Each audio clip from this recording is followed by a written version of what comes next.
आज के वीडियो में प्रोटोजोआ से होने वाले प्रमुख रोगों पायरिया, निद्रा रोग अर्थात स्लीपिंग सिकनेस, काला आजार, पेचिस या डिसेंट्री अथवा अमीबिएसिस और मलेरिया रोग के बारे में चित्र सहित आपको समझाएंगे। तो पूरी जानकारी के लिए मेरा पूरा वीडियो लास्ट तक देखिए और यदि अभी तक हमारे चैनल को सब्सक्राइब ना किया हो तो सब्सक्राइब जरूर कर लीजिए। चलिए सबसे पहले पायरिया को समझा देते हैं। तो पायरिया रोग एंट अमीबा जिंजिवैलिस नामक प्रोटोजोआ के द्वारा होता है। पूछा जाए कि पायरिया किस प्रोटोजोआ के द्वारा होता है तो एंट अमीबा जिंजिवैलिस नामक प्रोटोजोआ के द्वारा होता है या जंतु के द्वारा होता है। और इस जाति के जो ट्रोफोजॉइट्स होते हैं, ट्रोफोजॉइट्स क्या हैं तो एंट अमीबा जो जिंजिवैलिस है इसकी संक्रामक अवस्था होती है। तो ट्रोफोजॉइट्स जो होते हैं ये कुत्ते हैं, बिल्ली हैं, घोड़े जो होते हैं, बंदर है और मुख्य रूप से जो मनुष्य होता है, मनुष्य की दांतों की जो जड़ होती है, जो फूले हुए मसूड़े होते हैं एवं जो टांसिल्स होते हैं उसके पास की थैलियों में पाए जाते हैं या उसी में मिलते हैं। और इस रोग में दांतों और मसूड़ों से दुर्गंध आने लगती है, बदबू आने लगती है एवं रक्त बहने भी लगता है। बदबू आती है, मसूड़े काले काले से हो जाते हैं और रक्त यानी खून भी बहने लगता है।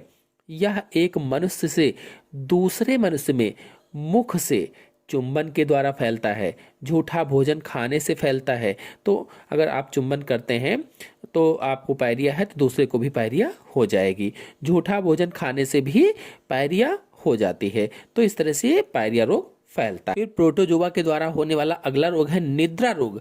यह एक अफ्रीकी निद्रा रोग है जो ट्रिपैनोसोमा गैम्बियंस नामक प्रोटोजोआ से होता है। निद्रा रोग किससे होता है तो ट्रिपैनोसोमा गैम्बियंस नामक प्रोटोजोआ से होता है। और इसका संक्रमण यानी इसको फैलाने वाली मक्खी है सीसी मक्खी, मतलब इसका संक्रमण सीसी मक्खी के काटने से होता है। और परजीवी जो इसका होता है वो रुधिर के द्वारा तंत्रिका तंत्र में पहुंच जाता है, नर्वस सिस्टम में पहुंच जाता है इसका परजीवी। और रोगी को हर समय निद्रा आती रहती है, नींद आती रहती है और कुछ समय के बाद रोगी कोमा में चला जाता है। पहले तो हर समय निद्रा आती है, फिर कुछ समय के बाद रोगी जो होता है वो कोमा में चला जाता है और उचित उपचार ना होने के कारण अंत में रोगी की मृत्यु भी हो सकती है। फिर अगला रोग है काला आजार। तो यह रोग लीशमैनिया डोनोवेनी नामक प्रोटोजोआ के द्वारा होता है। जो काला आजार है ये प्रोटोजोआ लीशमैनिया डोनोवेनी के द्वारा उत्पन्न होता है और इसका संक्रमण बालू मक्खी के काटने से होता है।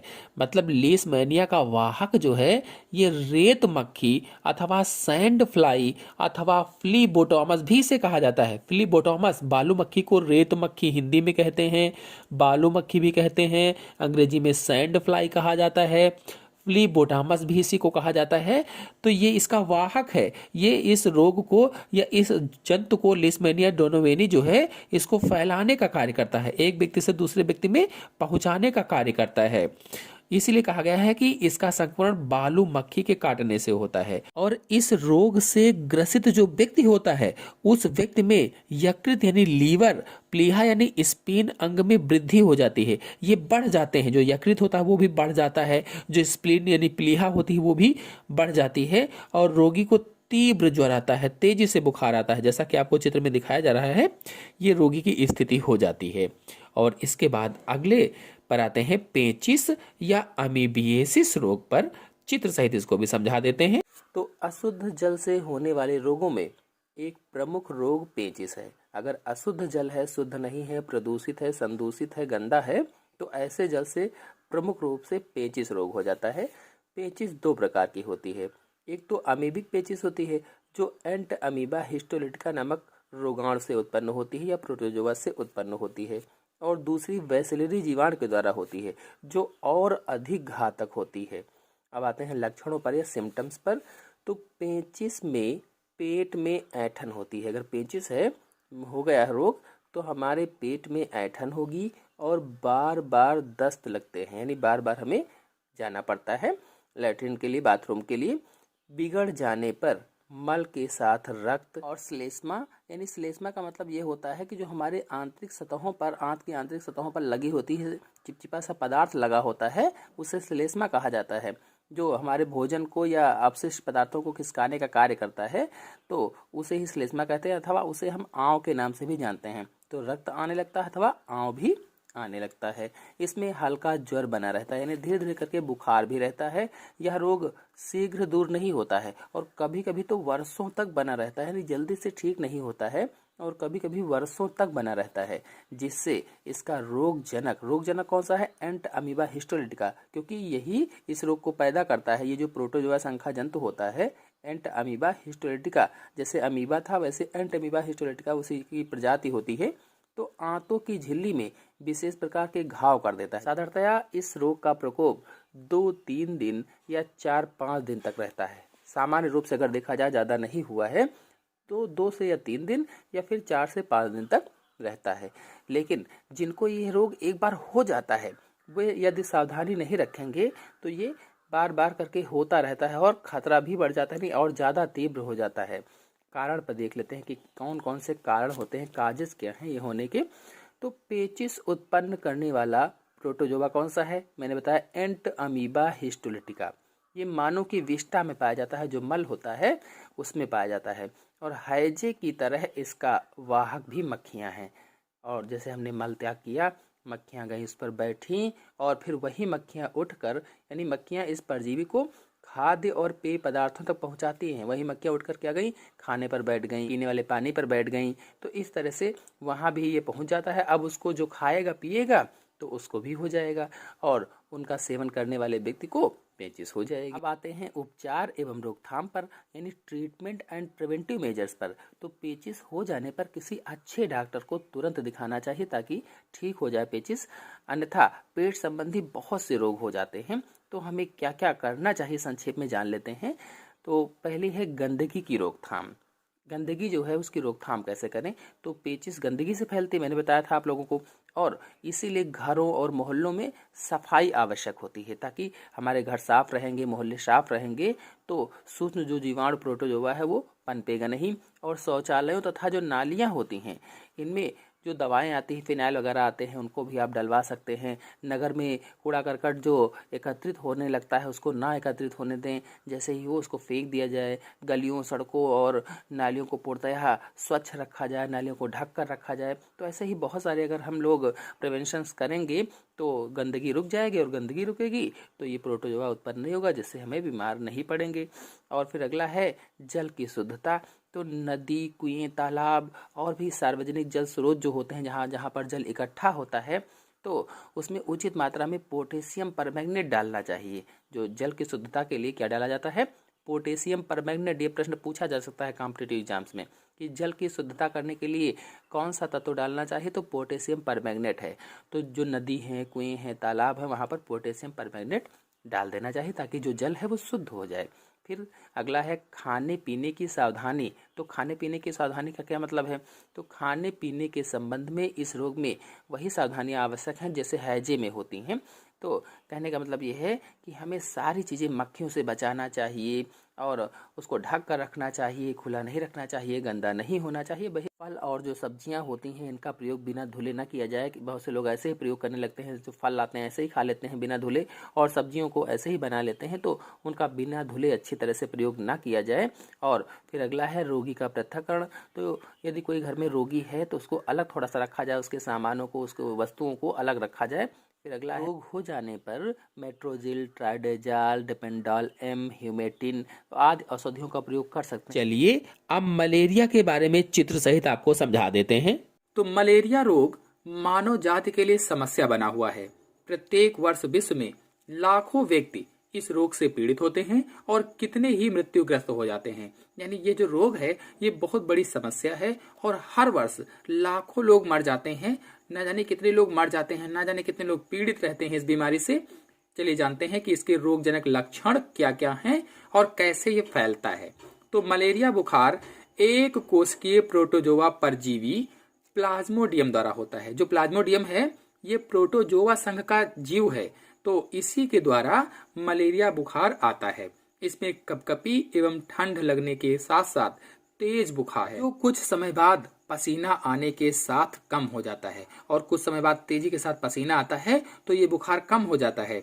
इस रोग से सिर में तीव्र दर्द होता है और जब यह रोग होता है, ऐसा बुखार चढ़ता है मलेरिया वाला, तो सिर में काफी तेजी से दर्द होता है और मतली भी आती है, यानी जीभ भी मितलाता है। 2 से 3 दिन बाद फिर से बुखार चढ़ जाता है, यानी 2 से 3 दिन बाद जैसा तेज बुखार आया था पहले, वैसे ही फिर से बुखार तेजी के साथ आ जाता है। चलिए अब जानते हैं कि इसका संक्रमण कैसे होता है, इसका इन्फेक्शन कैसे फैलता है। तो मादा एनाफिलीज मच्छर के काटने से यह रोग एक व्यक्ति से दूसरे व्यक्ति में फैल जाता है। यानी जो मादा एनाफिलीज मच्छर होता है, इसके काटने से मलेरिया रोग होता है। बहुत सारे कॉम्पिटिटिव एग्जाम्स में पूछा जाता है कि मलेरिया रोग किस मच्छर के काटने से होता है, तो बताएंगे मादा एनाफिलीज मच्छर के काटने से मलेरिया रोग हो जाता है। और अगर डेंगू पूछा जाए तो मादा एडीज मच्छर के काटने से होता है। और मलेरिया परजीवी का संक्रामी स्पोरोजोइट के रूप में होता है। और स्पोरोजोइट कैसा होता है, तो हंसिये का आकार का होता है। जैसे बिल्कुल हंसिया होता है, बिल्कुल वैसे ही इसका स्पोरोजोइट होता है, इसका लार्वा होता है। यदि आप लोग मलेरिया परजीवी पर जीवन चक्र देखना चाहते हैं, प्लाज्मोडियम का जीवन चक्र देखना चाहते हैं, तो मेरे चैनल में वीडियो अपलोडेड है, आप लोग जाकर के देख सकते हैं। तो इसकी वाहक जो मादा एनाफिलीज मच्छर है, तो मच्छर द्वारा मनुष्य का रुधिर चूसते समय यह परजीवी मनुष्य के रुधिर में पहुंच जाता है। कहने का मतलब ये है कि अगर उस मच्छर में प्लाज्मोडियम है, पहले से वो ग्रसित है, संक्रमित है, और उसने मनुष्य को काटा, तो जिस मनुष्य को काटेगा तो उसको भी वो रोग हो जाएगा, यानी उसमें भी प्लाज्मोडियम पहुंच जाएगा और वो उसको भी मलेरिया रोग पैदा कर देगा। शरीर में प्रविष्ट होने के बाद यह लाल रुधिर कणिकाओं तथा यकृत कोशिकाओं को नष्ट करता है। यानी जैसे ही किसी संक्रमित मच्छर ने हमें काटा या किसी मनुष्य को काटा, तो ये ब्लड के माध्यम से कहां पर पहुंच जाता है, सबसे पहले यकृत में पहुंचता है और यकृत की कोशिकाओं में जाकर के वहीं पर बड़ा होता है, पैदा होते हैं और भी इनकी संख्या बढ़ती है। और ज्यादा संख्या में आरबीसी के नष्ट होने से हीमोज्वाइन नामक विषैला पदार्थ बनता है। जो हमारे शरीर में 3 प्रकार की कोशिकाएं पाई जाती हैं, आरबीसी, डब्ल्यूबीसी, रुधिर प्लेटलेट्स। तो उसमें से जो आरबीसी होती हैं, जो रेड ब्लड कार्पल्स होते हैं या लाल रुधिर कणिकाएं होती हैं, इनके नष्ट होने से हीमोज्वाइन नामक विषैला पदार्थ बनता है, जिसके कारण हमारे शरीर में कपकपी उत्पन्न होती है, तेज से बुखार चढ़ता है और रोगी अत्यधिक दुर्बल हो जाता है। सन 1894 ईस्वी में भारतीय सेना के एक डॉक्टर सर रोनाल्ड रॉस ने पता लगाया कि मलेरिया रोग मच्छर के काटने से फैलता है। यानी कुल मिलाकर के मलेरिया रोग का पता किसने लगाया था, तो रोनाल्ड रॉस ने लगाया था। ये इंपॉर्टेंट क्वेश्चन है, कॉम्पिटिटिव एग्जाम्स में पूछा जा सकता है। तो इसके लिए उन्हें सन 1902 में नोबेल पुरस्कार से सम्मानित किया गया था। चलिए अब आते हैं रोकथाम एवं उपचार पर, यानी प्रिवेंशन एंड ट्रीटमेंट पर। तो पहला है डीडीटी के छिड़काव से मच्छरों को नष्ट कर देना चाहिए। और जब मच्छर नष्ट हो जाएंगे, काटेंगे नहीं, तो हमें मलेरिया रोग नहीं होगा। फिर दूसरा है मच्छर के लार्वा तालाबों के पानी में तैरते रहते हैं, जहां पानी भरा हुआ होता है वहां पर तैरते रहते हैं, तो उन्हें कीटनाशक पदार्थों या मिट्टी का तेल छिड़क कर नष्ट कर देना चाहिए। यानी जहां भी पानी भरा हुआ है, चाहे वो नाली हो चाहे तालाब हो, तो उसमें मिट्टी का तेल डाल देना चाहिए, जिससे जो मच्छर के लार्वे होते हैं, जो स्पोरोजोइट्स होते हैं, वो मर जाएंगे। तो आगे मच्छर नहीं बनेंगे, नहीं पैदा होंगे, जिससे मच्छरों की संख्या में कमी आएगी। तो ये जो बुखार है, ये जो बीमारी है, ये भी कम होगी। फिर अगला है गड्ढों आदि को मिट्टी से भर देना चाहिए। जो गड्ढे हैं खाली, उनको भी मिट्टी से भर देते, क्योंकि मच्छर जो होते हैं वही गड्ढे में जाकर के बैठ जाते हैं, पनपते हैं, पैदा होते हैं। तो गड्ढों को मिट्टी से भर देना चाहिए। फिर नेक्स्ट है मलेरिया के उपचार के लिए पेलुड्रिन, प्राइमोक्विन, क्लोरोक्विन औषधियों का सेवन करना चाहिए। अगर आपको मलेरिया हो गया है, उसको ठीक करना है, तो पेलुड्रिन, प्राइमोक्विन, क्लोरोक्विन आदि दवाओं का प्रयोग कर सकते हैं, आदि दवाओं को आप ले सकते हैं।